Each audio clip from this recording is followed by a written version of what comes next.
জাতীয় বিশ্ববিদ্যালয়ে 988 জন কর্মকর্তা কর্মচারীকে ফ্যাসিস্ট অবৈধ ধর্ষক অবৈধ মন্ত্রী আকাম মোজাম্মেলের হাতে এবং বিচারপতি নামের কলঙ্ক কালো মানিকের হাতে নৃশংসভাবে নির্মমভাবে 988 জনকে চাকরি হারাতে হয়েছিল। আমি তাদের মধ্যে একজন। দীপান্ত এই ইতিহাস জানে না, যারা চেষ্টাও করে না। এবং আমাদের সেই 988 জন নিপীড়িত মজলুম কর্মকর্তা কর্মচারীদের মধ্যে অর্ধ শতাধিক বিনা চিকিৎসায়, খাদ্যের অভাবে, কাজের অভাবে মৃত্যুবরণ করেছেন, আমাদের ছেড়ে চলে গেছেন।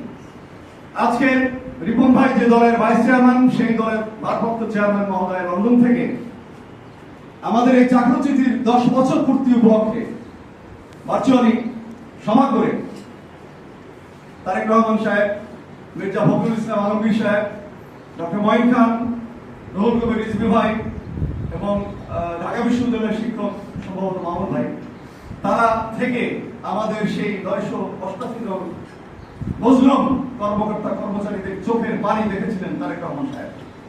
আমাদের আদালতে আমাদের অ্যাটর্নি জেনারেল নিয়োগ পেয়েছেন, তিনি আমাদের উকিল ছিলেন। এই নিপীড়িত মজলুম 988 কর্মকর্তা কর্মচারীদের উকিল ছিলেন, আমরা তাকে টাকাও দিয়েছিলাম, কিন্তু তিনি শুনানি করতে পারেননি। রাতের অন্ধকারে আদালত দখল করে, জবরদখল করে ওই মাফিয়া রানীর যারা ছিল, দোষর ছিল সেখানে, কালো মানিক সহ রাতের অন্ধকারে কোনো শুনানির তোয়াক্কা না করে আমাদের ফাইল ছুড়ে ফেলে দিয়ে ডিসমিস করে দিয়েছে। আপিল ডিসমিস করেছেন। পরবর্তীকালে যেটাকে বলে রিভিউ, আমরা আমাদেরই একটা অংশ রিভিউ আমরা করিনি।